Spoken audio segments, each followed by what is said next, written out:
معايا. بس زي ما قلت لك كل حاجه موجوده هناك، ممكن ما تشيليش ولا تشتري اي حاجه من هنا خالص.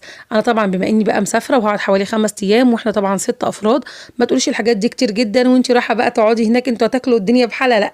6 افراد، فطار وغدا وعشاء، ده مش كتير خالص. ولو حاجه اتبقت معانا او انت واخده حاجه بزياده، احسن ما تاخدي حاجه قليله وتحتاجي. تمام. انا كده على طول يعني بحب كل حاجتي تكون بزياده. بما اننا بقى مسافرين، انا عملت المعجنات الكيك اللي قطعتها معاكم دلوقتي اهو دي، واخدت ترمس معايا طبعا على البحر، بتوع الترمس بيعدوا على طول والتسالي، فبدل ما نشتري بقى حبه ترمس صغيرين كده ب10 و15 جنيه، وطبعا 4 اطفال هيحتاجوا طبعا كل واحد علبه ترمس ب5 جنيه او حاجه، فانا عملت كيلو ترمس، عمل معايا كميه كبيره زي ما انتم شايفين. وكمان خدت لب من هنا، واخدت ذره فشار وفنكوش، واخدت كمان الشنطه البيضه اللي تحت دي فيها لب ووزداني، انواع تانية.